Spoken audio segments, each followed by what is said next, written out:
Good morning, John. Good morning, Joe. It's another great day. How are you doing today? I am doing wonderfully, and it's still the morning, which is good. It's still just barely still the morning, which is awesome. So I got that one right today. So we are embarking on a new year. It's when you're listening to this podcast right now, it's 2025. We have made it. We are if you can hear my voice right now, everything is still working and operating as expected. Happy 2025. Same to you. Absolutely. It's going to be a great year. I hope all our listeners are ready for a new year. And if you spend some time listening to this podcast this year, we can pretty much guarantee that you're going to learn a lot and you're going to prepare yourself for a successful exit down the road. But because this is the beginning of the year, and I know that we talk about this stuff a lot, but we thought maybe it would be worthwhile today to dive into really the total exit value system, our way of looking at the world, and to give you, as a late Christmas gift, whatever, to give you the process. Like, here it is. Like, we're just going to lay it out for you and give you all the areas that you need to look at, the questions, some of the questions that you need to ask yourself, and to figure out some very, very specific kind of actionable things that you can do right now that's going to help you get your business in line and ready to sell in 2025. Does that sound good? Yeah. And we've talked about a lot of these things throughout the podcast. Absolutely. We've done through 2024. However, as Joe mentioned, what we're going to do today is walk through the 10 steps that we have of our system, of our total exit value system, and give you, as Joe mentioned, some practical examples, some example projects, and some things that you can do to make sure that, as an example in financial health, that you're doing the things you should be doing. And in the spirit of 2025, the New Year's resolutions, I think you should take a few of these and start them. Start these projects and finish them, I should say. Not just start them, but complete these projects. So, without further ado, we should get started. Yeah, let's just jump in. I think that, again, this is a great way, guys, to know is that we're going to give you some things here that you can start to actually apply, like right away, the second you hear this. Okay, so these aren't things that are going to necessarily, some of these things will be a little bit more involved. Some of these things will be a little bit easier to do. But all of them are doable. And again, if you've listened to the podcast in the past, then as John said, you're going to hear you've heard of some of these areas before. We talk about a lot of them all the time. They're incredible. But I also think that the thing to keep in mind here is that what we're going to give you are, what I like about our system, and the reason that we do it this way, is because what most people don't know is what they don't know, right? In other words, what most people don't do this maybe once in their lives, okay? On the other side of the coin is the buyers. Right? The buyers are out there doing this. Most buyers are doing this several times a year, okay? Yeah. So understand that basically there is that you are walking into a situation where there is a decided, a decided advantage to one party just based on knowledge. All right. And so one of the greatest gifts that we can give you, I think, is to give you the gift of knowledge. Right. And so as we go through these things today, what we're going to do is try to give you the questions to ask yourself. Here's how you find out what you don't know, is by asking the right questions. It's not about having the answers today. It's about getting the questions to ask yourself, because that will send you down the path of adding value and creating saleability. Fair enough? Yep. Excellent. All right, cool. So as we know, the total exit value system from Exit Engine is a 10-step, 10 areas of your business that we're going to ask you to examine rather closely. Okay. The first one, let's talk about, John, financial health. This is one of John's areas of expertise. So John, tell us about the financial health. Yeah. This encompasses things like cash flow and profitability and debt management, and understanding your three financial statements. And specifically, the three main financial statements are the balance sheet, the income statement, and the cash flow statement. And they all interact in ways that are important to understand. But one of the things that I recommend doing, and I do this in my personal life too, is with my credit card as an example. So I look at my credit card statements during this period where it's a little slower. Usually I take some time off and I print out my credit card statements, old school style, and go through them and look at all the expenses. And you can do the same for your business, right? You can look at all the expenses that your business incurred in 2024 and just make sure that that makes sense, right? Make sure from a ratio standpoint and from a dollar value out standpoint that you're that what you're paying these suppliers and vendors and all these people, does that make sense? Is it, do you think it's too high? Do you think it, are you missing expenses? Do you have a full picture of this? You want to make sure that you have all of your expenses categorized correctly so you can work with your accountant so that you're paying your taxes correctly and you're calculating your income, your revenue, your expenses, and your profit correctly. And one of the big issues that we see people have, right, are the fundamental accounting issues, fundamental ones, like not entering, like not making all your journal entries, not making all your journal entries, or double counting things, right? In double entry accounting, right, you need to put things on two sides. If you have an asset, you have liability. Everyone knows the assets equals liabilities plus equity equation, but what Joe's mentioning is, and we found this out recently with a couple of clients, is, owners of companies are not accountants, and accountants, sometimes they own their own companies, but a lot of times they don't know all of the machinations, and they do one side of the input, they don't do the other side, or they put in something that's incorrect. Now, everyone makes mistakes, but when you compound these mistakes and you keep doing them over time, you can untangle them and detangle them, I guess is the right way to put it, but that takes time. And if it's better to do, there's two things to do things, right? Correctly and again. And I don't like to do things again. So this is a good example of this time of year is a good time to go through these things and make sure that 2024 is wrapped up. So it makes it easy for your accountant, and ask your accountant questions at this point. Am I doing this correctly? How you can, pay him less or pay her less in 2025 than you're paying him in 2024 by doing things better in 2025 than you did in 2024. And you're using software, right? You're not. I hope that there isn't anybody out there who's keeping like a ledger book or anything like that, right? You're using QuickBooks, you're using Xero, you're using some kind of accounting software. Probably, it's making it easier to do. Lots of these things, especially now, have AI analysis tools built in and things like that will basically just run through things and kind of try to find like common mistakes and stuff like that and let you know that they're there, or at least give you an idea of something to look into that looks irregular, right?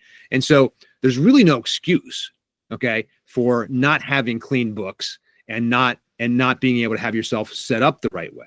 If you really can't do it, then you do need to hire somebody, and you do need to get somebody to be able to do this stuff on a regular basis. And there's bookkeeping, outsourced bookkeeping, bookkeepers you can get. They don't have to be CPAs. They don't have to be, they don't have to be any kind of highfalutin anything. They just have to be able to be people who can take this stuff and enter it into QuickBooks. And just by keeping up with that, right? That alone, okay. And again, we can look back at the data, but essentially, when we see clients at Exit Engine, when we see clients basically in this position, what we're seeing is that they are adding somewhere between 5 and 15 points to their total exit value score just by getting their books in like clean. Yeah. And one example that, like, there's all sorts of accountants and bookkeepers that you can use outsourcing. There's also fractional CFOs, and like many companies are not ready for a full-time CFO, excuse me. So you have a fractional CFO. There's also, we have a good one that I've worked with in the past that I can recommend. Drop a line to info@myexitengine.com for that. But they can come in and they can do 4 hours a month. They can do 2 hours a month. They can do 8 hours a month. And they come in and they're part of your team, but they're not there all the time. It's set up work at the beginning, but then you are using them on a regular basis to look at your books, give you advice, run some numbers, run some analytics, and they're not a full-time employee. It's a godsend. They are wonderful when you use them in the correct way. And many companies, again, are not ready for a full-time CFO, but are in need of a fractional CFO.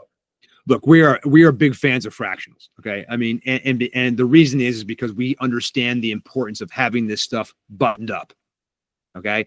So if you're not, it's an expense. If you see it as an expense, and you are at the same time considering selling your business or trying to sell your business, then it is not an expense, it's an investment.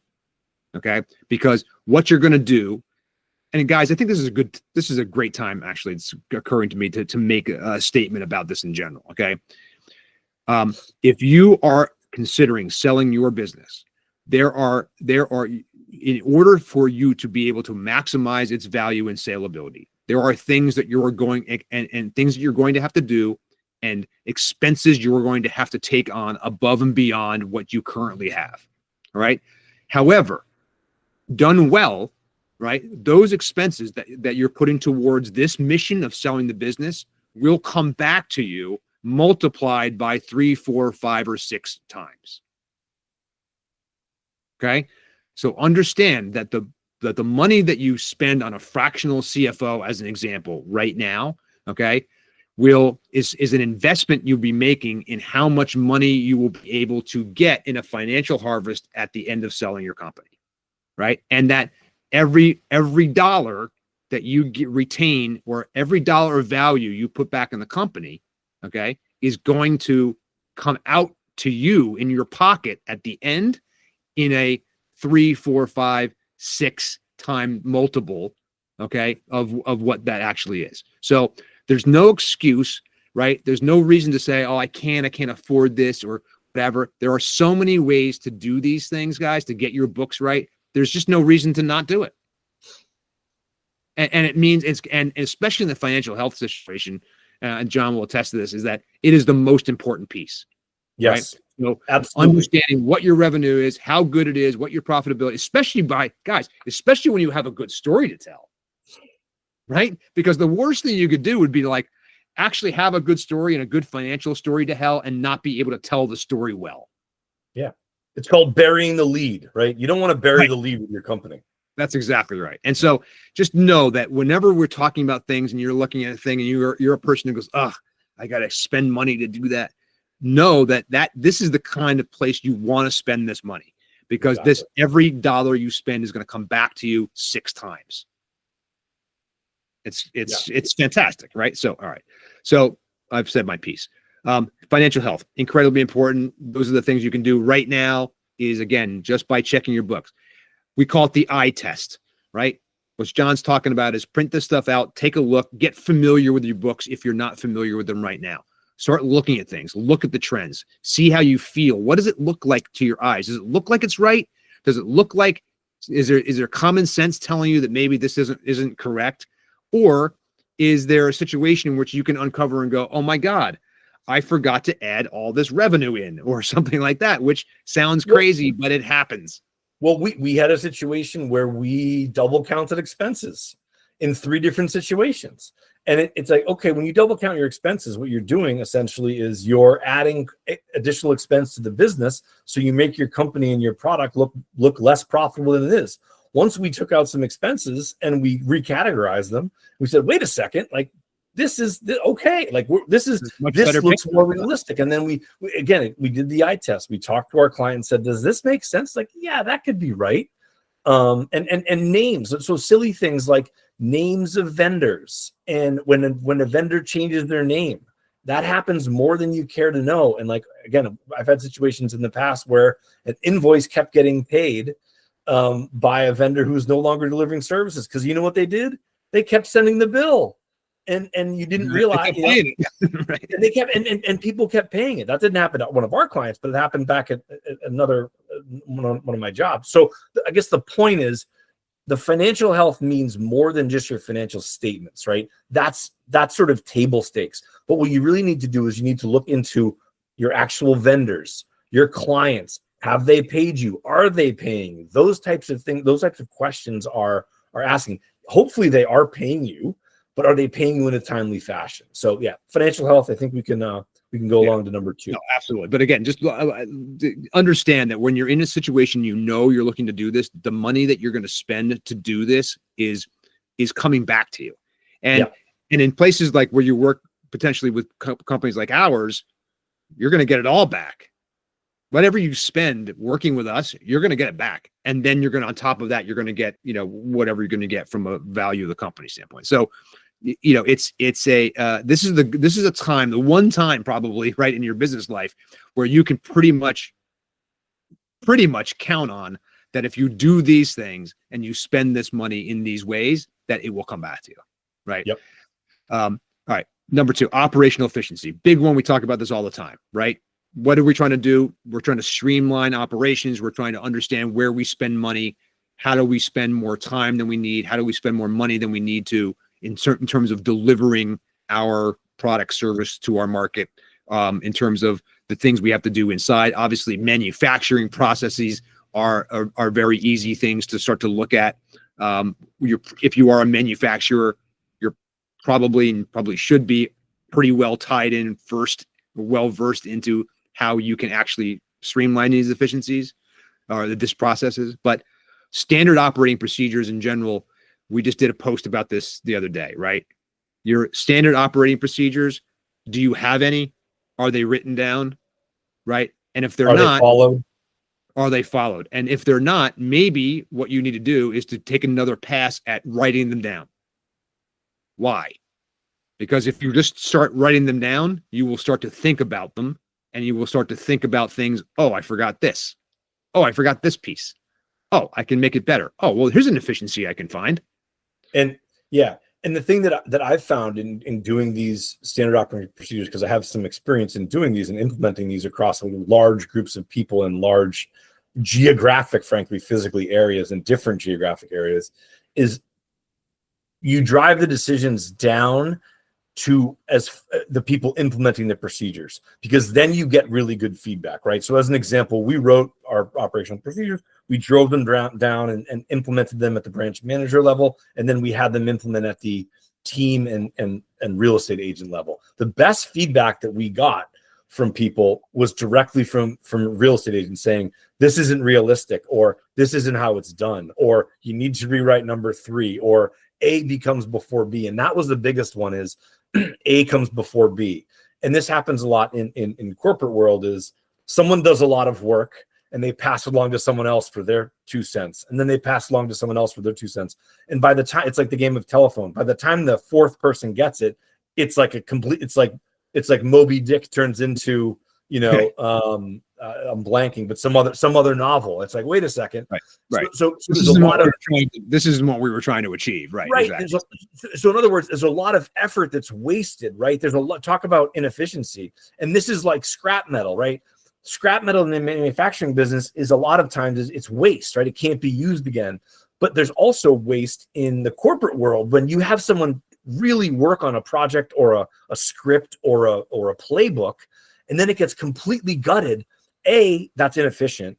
And B, the person who did the initial work is like completely demotivated because they put in this ton of effort, and what they see come out at the other end of the machine after people have done it, after they've given their 2 cents and their feedback, is totally different than what they did, and they get demotivated. So the operational efficiency can be a lot of things. It can be machines, it can be physical waste, but it also can be, we used to call it gold plating, and it's like effort that was done early in the process that was completely wasted. And what it does is it happens, it comes out in the end completely differently, and it's, again, wasted effort, and it's demotivating. No question about it. And again, an easy fix right now would be to basically take a week over, or a few days over this, holiday break or whatever. Okay. Or, the break, we obviously, when you've heard this, you just had the break, but take a week or whatever in the next couple of months. Okay. And simply just map out workflows. And again, I'm not asking you as the owner to do this, but I'm saying is get your team to say, hey, look, once a year, we ought to look at our processes. Okay. And it doesn't matter if we're selling 5 months and 9 months or a year or 10 years from now or whatever. Okay. So this is for anybody. Take a look once a year at what our processes are, what has changed in the last year, because a lot of what happens is that you will find is that you will have documented a process, and you documented this process 3 years ago. Right. And since then, 17 things have changed. And the people on the ground who are doing the work know this because they have had to make these changes and do this stuff. And maybe they've changed them on the fly. And now the process that you're using or whatever has changed but the documentation isn't backing it up. Right. So when you go to sell the business, now you've got documentation that's not actually supporting the right process. Right. What's actually happening on the ground is not what's documented in the process. And everyone knows that, maybe really except for you, right? The people who are doing the work know that, you know, they do A before B and then C before D, but really it's not documented that way. So you want to update your documentation, because the buyer will ask you questions about it and you want to have those right answers and you want to be accurate. You don't want to hand them inaccurate information about how the actual business flows. Exactly right.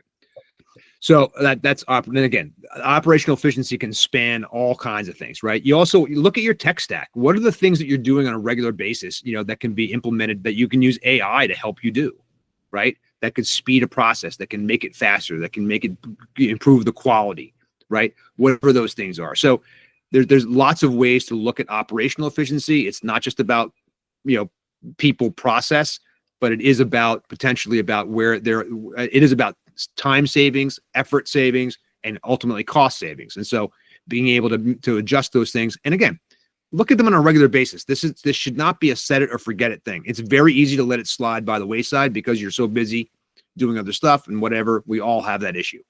But this is just your reminder that this is the beginning of the year, and it's a really good time for you to sit down and make a project for the next couple of months of reviewing your processes, seeing what can change, what has changed, and making sure that documentation is there. If you do it now, it's going to be much easier to do it now when you're not ready to sell, okay, than if you're trying to do it in arrears when you are under the gun of trying to sell the company.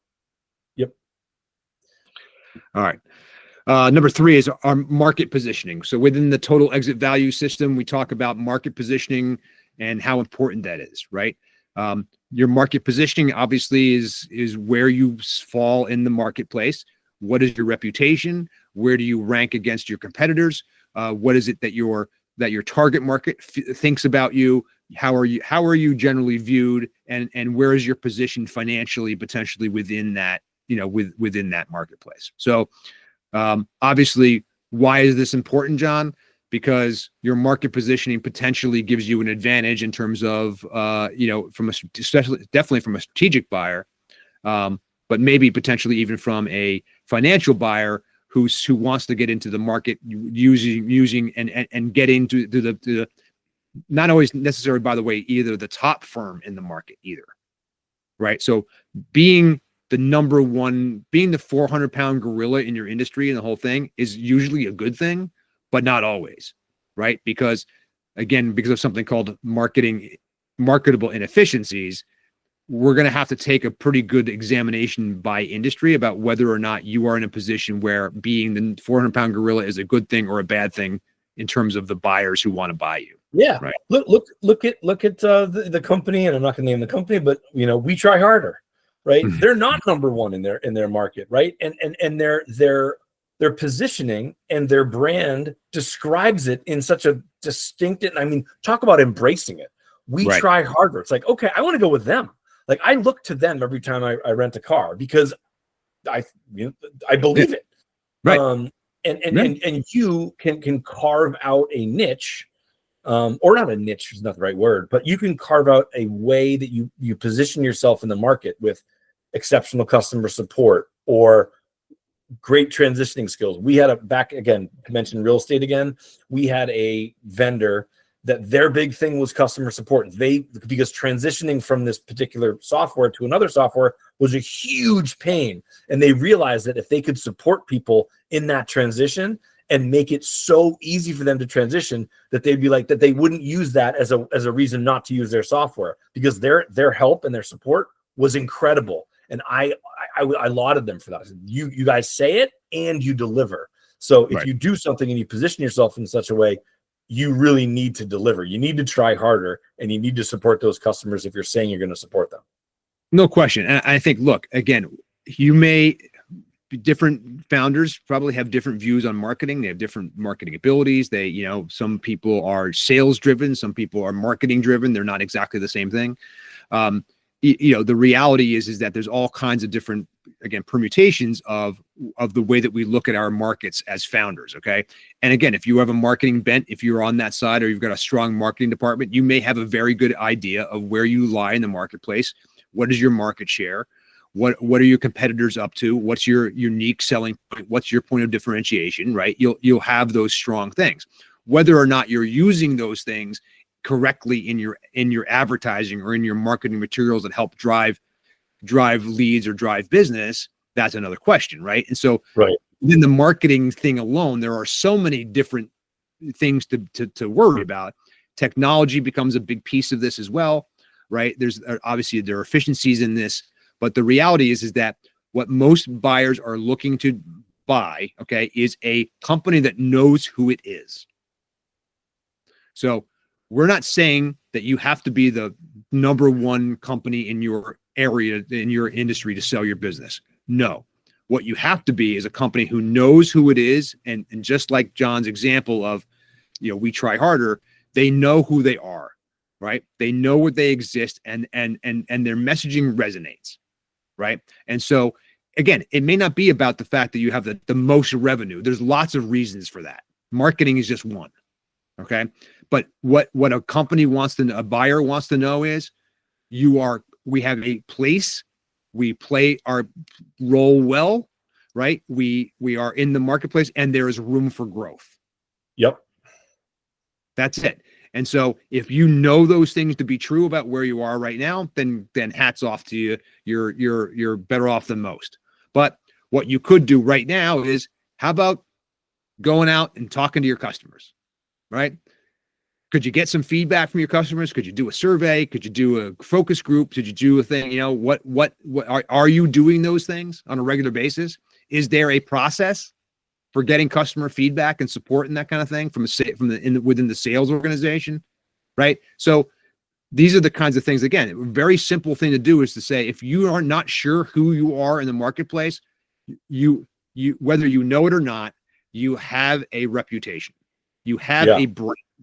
You can either control that brand and decide what it is, or you can allow the market to decide what it is. But either way, it will be decided, right? Yeah, and I think of it as being defined, right? You either define yourself, or the market defines you. And I think everyone on this podcast understands which is better in that scenario. You want to define your company and deliver against that promise. That's exactly right. And again, it's not just about making the sales today. What we're here to talk about is the importance of this in the long term, in terms of being able to sell the company. The product you're selling is the company, and one of the company's attributes should be, we have a particular market position that we are proud of and that we exploit. And by the way, there is room for growth within this market. That's the message that needs to get across to the buyer, and it needs to be true. And by the way, it needs to be true, right? So you're not gonna pull the wool over anybody's eyes, in terms of market position. Okay, it's gonna be obvious. Risk and compliance, man. God, the risk. The way that people are not buttoned up with contracts, the legal aspect of this thing, man, help them out, John. Well, just the things that, there's a book a while ago about the known unknowns and the unknown unknowns, right? Mm-hmm. There are things that that you're not taking into account, right? That you're just, an earthquake could happen, something like that, right? And is it worth mitigating against that risk? Maybe, maybe not, maybe depending on where you are.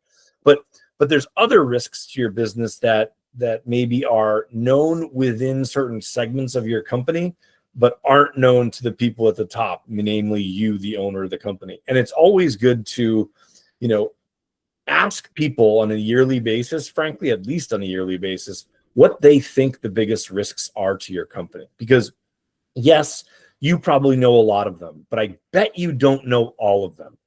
But if you tap into the collective wisdom of your team, just like if you're doing a SWOT analysis, you want to get a broad group of people together and ask them, what are the risks? What are the opportunities, and what are the risks for the business? Like, where could you go for revenue, and what are the risks inherent in the business? And what this will help you do is this will help you deal with things that you either may have been trying to avoid. Maybe you can deal with them via insurance, but it's dealing with the things that you should be dealing with.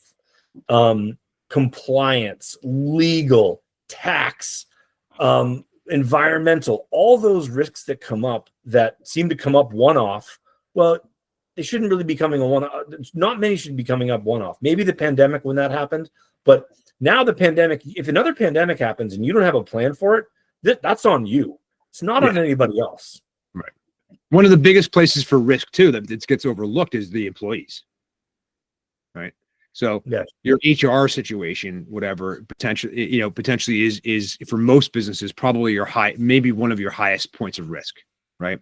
Because whether it's competitive information, whether it's people leaving the company to go, whether it's being able to retain talent, and you have an attrition situation going on where people come and leave, right? Those are the kinds of things. Yeah, if you're a business, a consulting business, your most valuable assets walk out the door every day.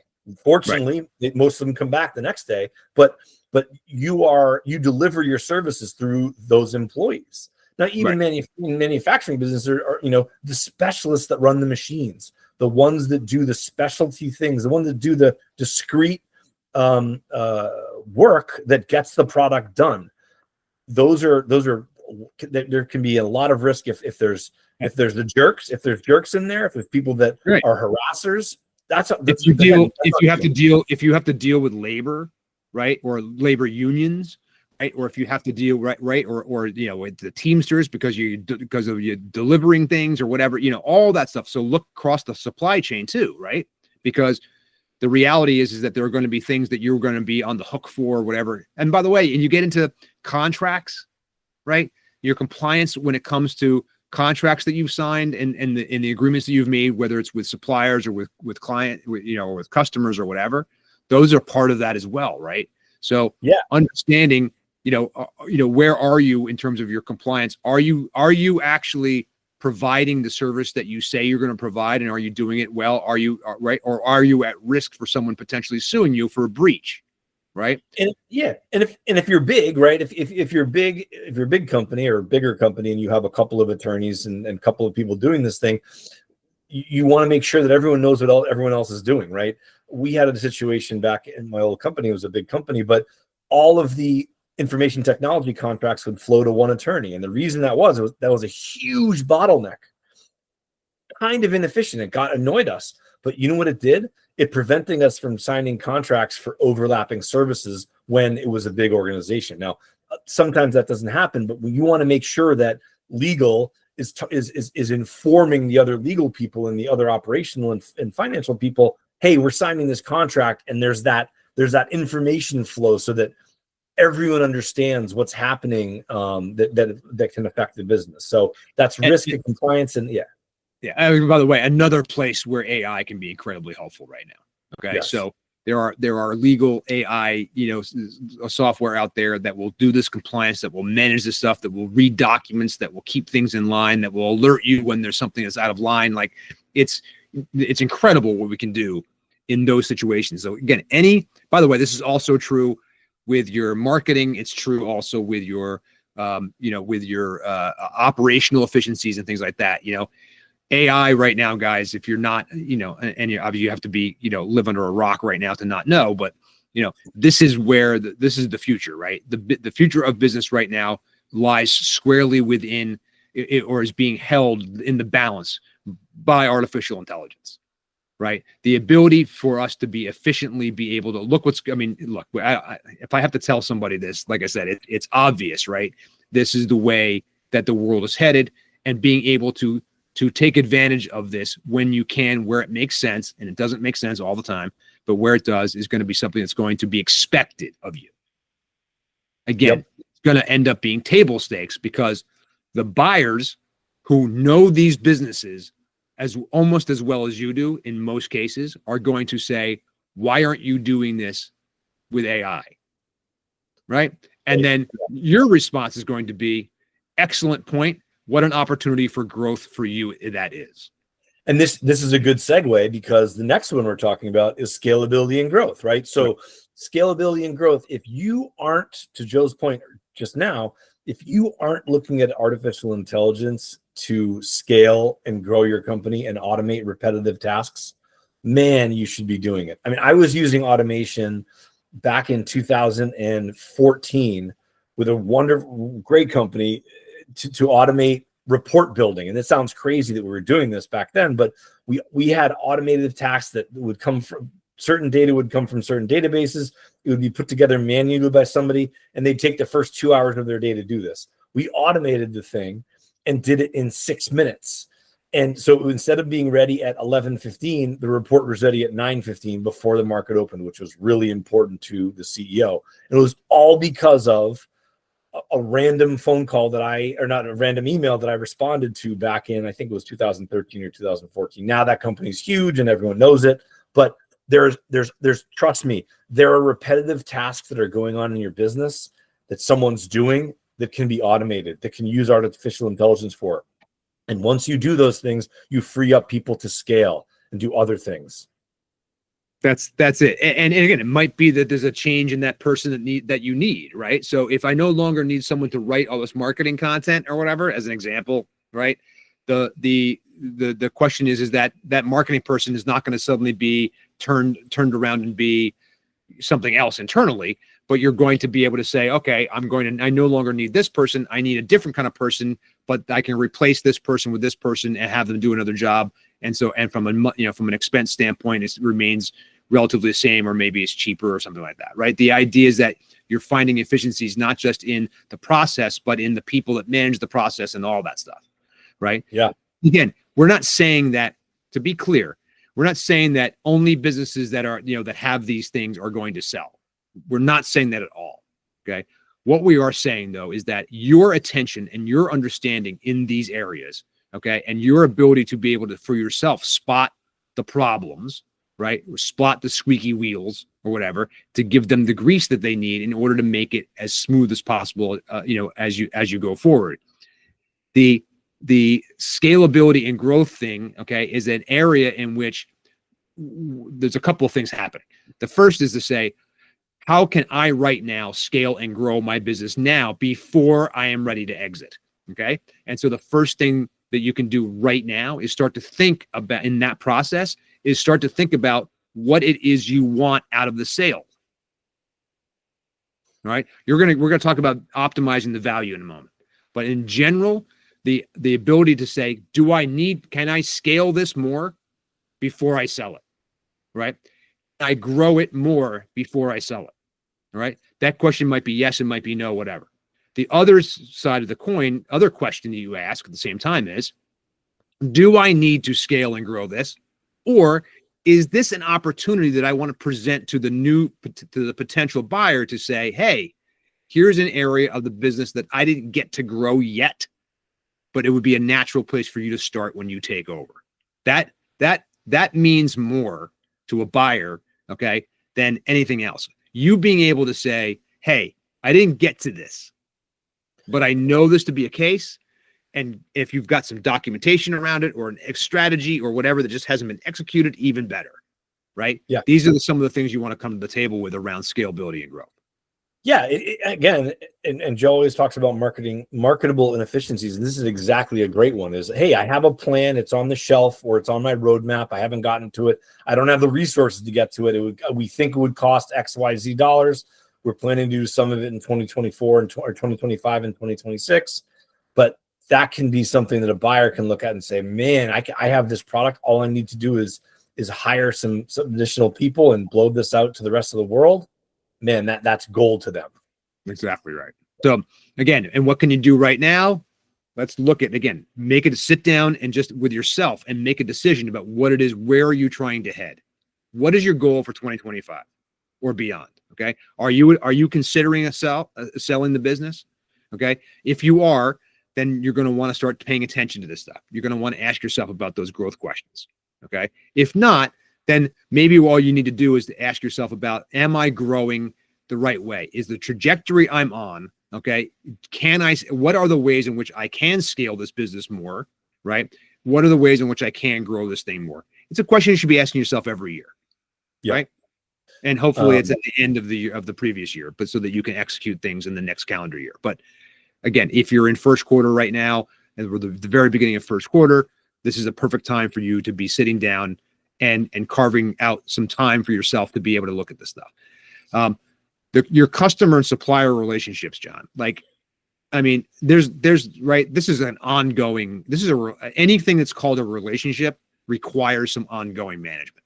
Yeah. And one of the things in my experience that I've forgotten, and in early in my career, I didn't realize the importance of suppliers, right? Customers are obviously important. They're paying you, they've bought your product or service. But suppliers, man, I've neglected suppliers in the past. I regretted it. And I have fostered relationships after the fact with those suppliers because they are the ones that are supplying, whether it be raw material or people. If you have a talent agency that you're working with, like, there's all sorts of suppliers out there that are critical to your success. And just do not forget how important it is, as Joe said, to have a relationship with these people, to check in with them, to make sure you visit them, to make sure you talk to them, schedule things. This is a perfect time to do it. It's January. It might be a little cold where you are. Where we are, it's certainly cold. It might be time to get on a Zoom and just have a conversation, pick up the phone and call them. They know they supply you with stuff. They want to hear from you, and your customers, certainly you need to understand, are you still delivering value to your customers? That's obvious, but don't forget about suppliers to reach out to them as well. Yeah, exactly. And to put it in context of, again, why is this important, right? Because again, if you were considering selling a business, right, you want to make sure that you're in a situation in which everything can remain at least as good as it is right now for the next, 2 years while you earn out. Okay. So yes. One of the big reasons to check in on this is to make sure that you're not going to suddenly be like, as I'm in the middle of selling the business, I get an increase in pricing from one of my suppliers that throws the numbers off. Okay. Because if that happens in the middle of due diligence, the buyer's going to see that. The buyer's going to, the buyer's going to balk. It right? sucks when that happens, because that happened to me. And it's just a conversation that everyone should understand, and everyone does understand. But when there's other things going on in due diligence that people are finding, and everyone always does find things in due diligence, that's just the way it goes. It's just another thing you have to add to, well, this is and what are they going to do? If prices increase, they're going to decrease the value that they're going to give to you, because it's more cost to them and less profit for them in very general terms. So that's exactly right. And the same thing on the customer side, right? What you don't want is suddenly, because you're selling the company, whether it's related to that or if it's just a timing thing, a coincidence, what you don't want is to be like losing a giant client in the middle of due diligence. Yeah. And you don't want to be hearing about it for the first time when you get an email after the fact saying, yeah, PB&J Industries just fired us. What? Right. Yeah, exactly. And by the way, they were 70% of our revenue. Like, that's the kind of thing, right? Hopefully you've got a better idea of that's going on. Now, you could also be too close to these people yourself. Okay. So understand that as the owner, again, the founder, this is the kind of news that you're getting and whatever, you've got a more significant problem, right? That means that something's been going on and brewing probably for a while that you're unaware of. But the point is, make yourself aware of these things. Okay. And even if it's just to get into a situation where you know what's happening and you can prepare yourself, the business, you can stop selling the business, right? If you know this and you can say, whoop, pull it up, stop, pull everything on hold, stop the presses. I got to go fix this thing and make this whatever to get this back. And I'm not going to go through the exercise of trying to move through with a sale of my company when this is happening, because it will not happen. Right. Correct. And so being able to make sure that you are aware of these things. And then again, and that's why John's saying, take this time of year and just do a check-in, do a road show, go see how everybody's doing. What can I do more of? It's going to be a great thing for your business no matter what, right? It's not just about telling them you're going to sell this year or checking that stuff. And maybe you don't want to say that at all. It's not about that. It's about just make a healthy business. Okay. And you will be able to sell it. Yep. Make a healthy business, right? Stop. You're planning your business to taxes. or whatever you're doing, right? That's not the way you want to operate the business when you're getting ready to sell it. Things like that. All right. So moving on. The succession planning becomes, again, here's another one, right, John? I mean, it's so important. And it's not just for when people think about succession planning, they think about like the show Succession, right? We did a podcast on this earlier. And well, that's, again, that keeps eyeballs and that keeps people subscribed to Showtime or HBO, whatever channel it was on. I think it was HBO. But anyway, there is succession planning that needs to be done throughout the organization, because as people leave the top and people leave the middle and people leave throughout, you want to have people groomed for those roles, those key roles, right? So if you have a director of operations and director of finance, it's very important that if they leave, it would be critical. Like, that's the way you should think about succession planning. If you should think of it from the perspective of, if this person leaves, how damaging would that be to the business? If it is very damaging, you should have a succession plan for that person, whether it's the director of finance, the manager of customer service, or the VP of legal, right? Full stop. And you can develop these people within your organization. It's much easier to hire and promote, and better for the company to promote from within, right? You promote from within. It shows a path for people, whether they're in the finance group, the operations group, or they switch around. They see people moving up, they're much more likely to stay. And you want to have that first option for people to stay when they see that. And succession planning is critical to any business, and that's one of the reasons why. Yeah, no question about it. And look, we think about succession, about our own succession as the founders, and that's obviously an important thing too. But what John's pointing out here is that, again, the succession is really about all the management team, everybody in place, and especially people of importance, in order to making sure that you understand how you're going to basically change, replace those roles, as people go. More than that, having that leadership team in place at all, right? So ask yourself at the beginning of the year this year, do you have the people in place that you need to be able to remove yourself from the business, right? Right. Are you doing finances? Are you doing 60% of the sales? Are you doing something that you shouldn't be doing? And by something you shouldn't be doing, you as the owner, if you're looking to sell your business, you need to be working on the business, not in it. And I say that all the time, but it's so important, because when a buyer is interviewing people and looking at the org chart and saying, oh, well, where do the sales come from? Be like, oh, that's me. And you're the owner. That's a problem, because you're going to be on the beach in Cabo or wherever you're going to be. Let's be clear that you can't hire a management team the day before you put the company on the market. No. Okay. You need to show that these people can do this, that there is a succession within the ranks. All right, that we know who will go where and what will go, because the buyer will ask. They will go through every single employee. When I sold my company, when we sold Kinesis, we sat and went through bios of every single employee that we had with the buyer. Every single one. I mean, copywriters. We were. It's a digital marketing agency, right? Writers and who are right. Do we need these people? Because they are looking at every possible way they can of A, making a deal, but B, when they do own the business, they want to know, how are we going to integrate and what are we going to do, right? How much redundancy is there going to be?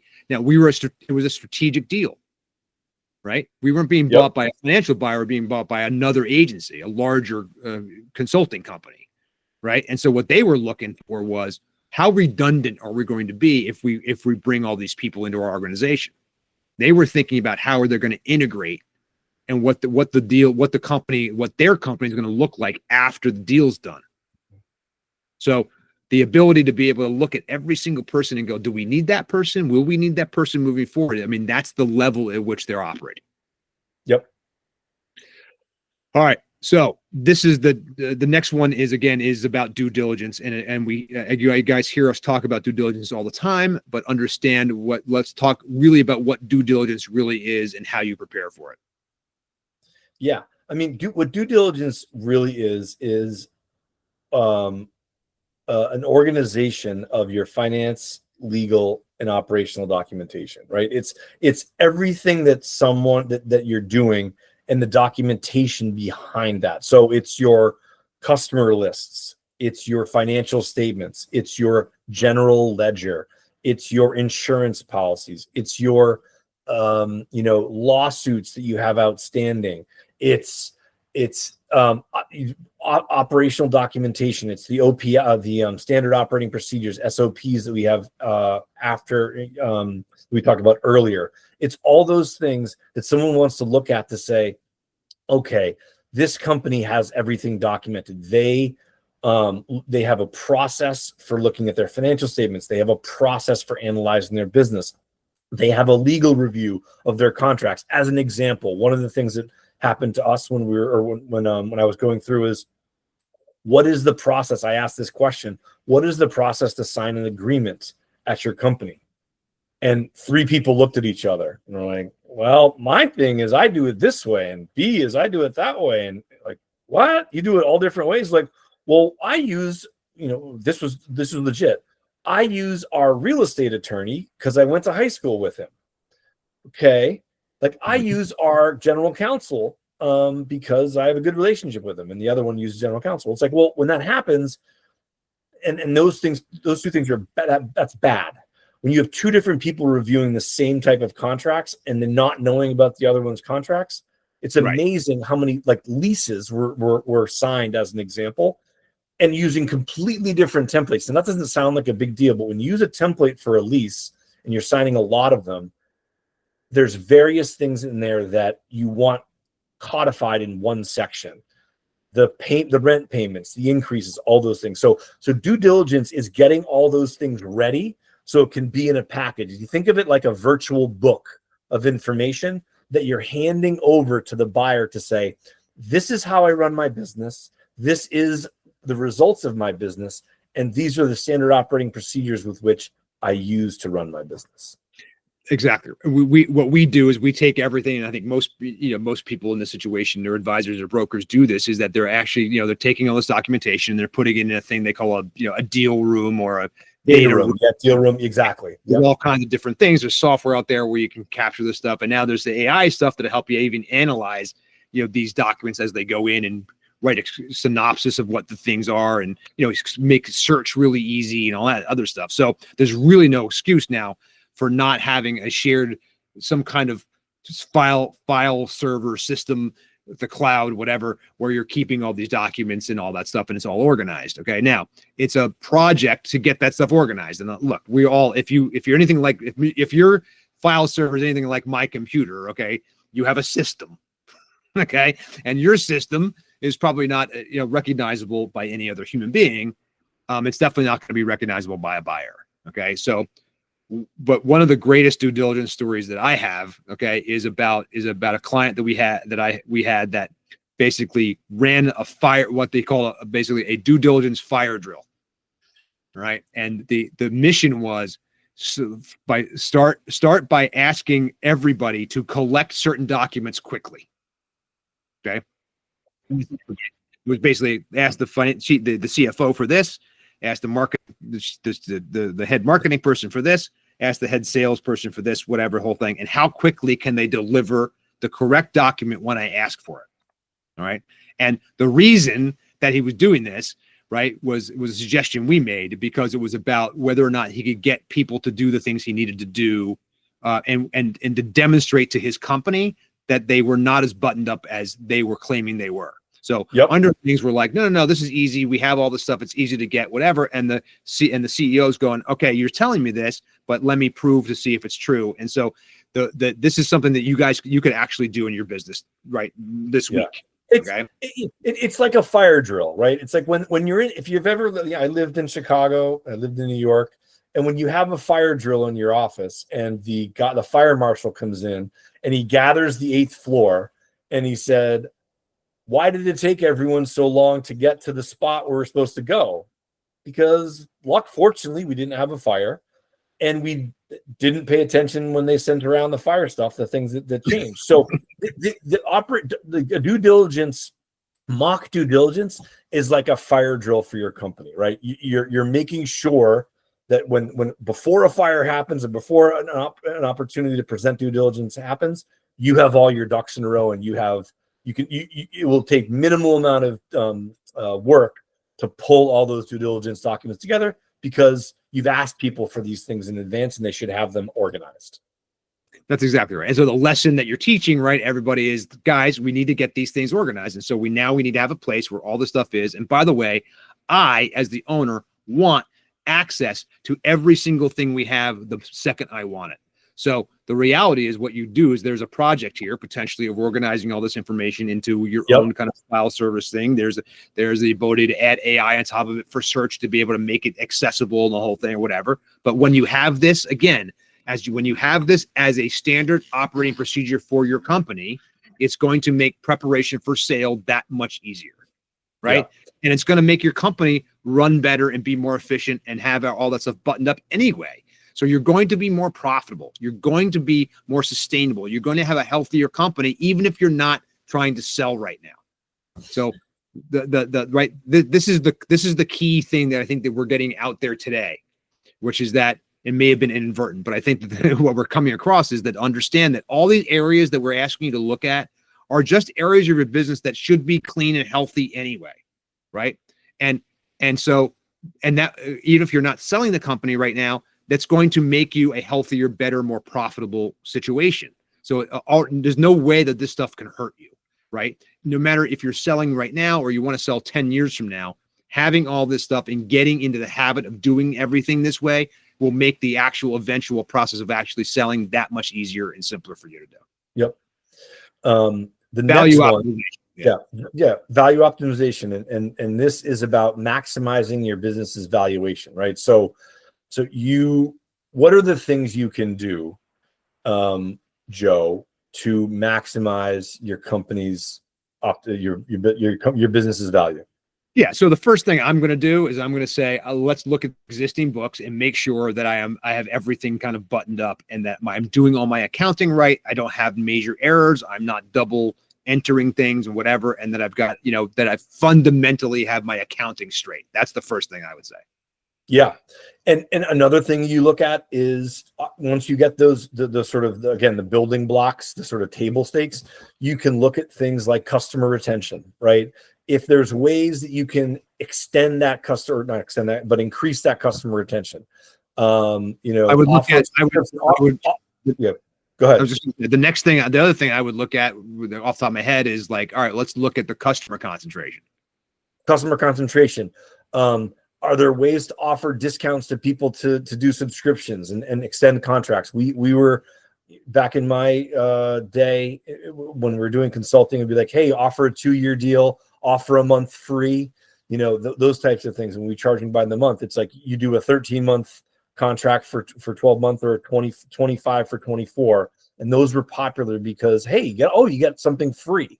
And you're giving them a deal for additional revenue for a longer period of time. So you keep that customer for a longer period of time.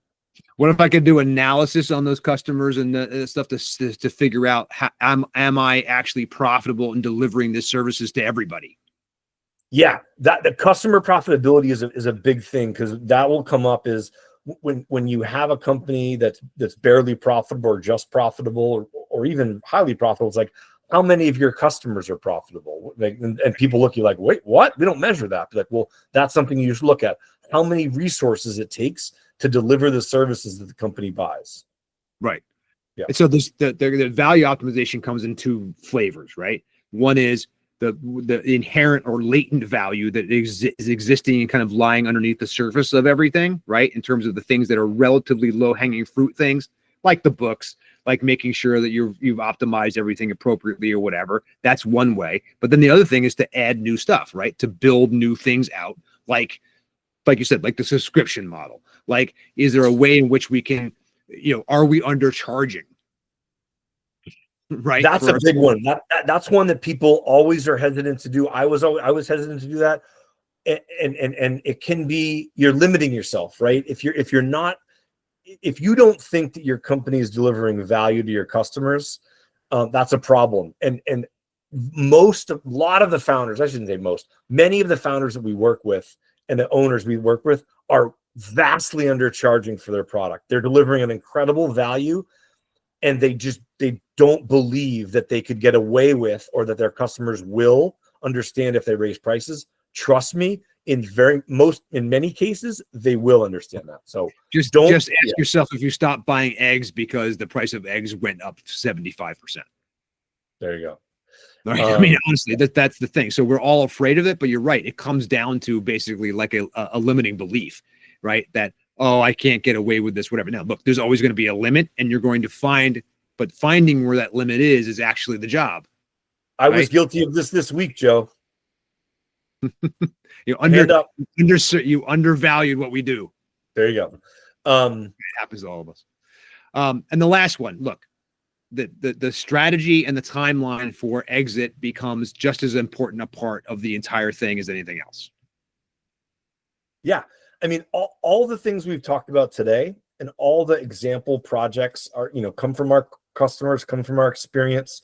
These are all examples of things that you should be doing if you have a desire to sell your business. Again, drop us a line if you do have that at info@myexitengine.com. Sorry for the plug, but all these things that we're talking about will make your business resilient, to a degree bulletproof, and definitely more saleable, because it will demonstrate to the buyer and show to the buyer that you care, that you understand that your business isn't perfect. Trust me, they know that your business isn't perfect. But if you acknowledge that to them and you tell them that, yeah, you're working on your customers and your compliance and all these projects you've worked on in the last 12 months, that's going to demonstrate to them that this person really cares, that they know that they can improve things. They know that they can diversify their customer base or do whatever it happens to be, have due diligence ready quickly. So it's so much of it is about trust.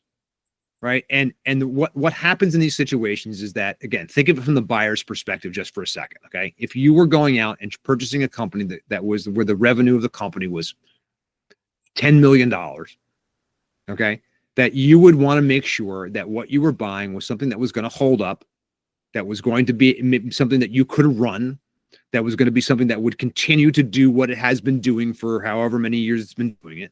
Right. And that there were ways to be able to relatively quickly grow it. Right. So that for value purposes. Right. If in the case of that situation, the ability to be able to understand that having a plan in place that says, I'm going to do this, this, this, and this in order to raise the value from this to this. Right. So that I can then sell the company at this point in time. Right. Yeah. That's an exit strategy. That's the idea. And what you're doing is telling yourself, I need to get from here to here. And here are the 4 or 5 things I need to do in order to do it. That you can start that. You can do a vision board right now that says, what is it going to look like after I sell? What's an attractive company look like to a buyer?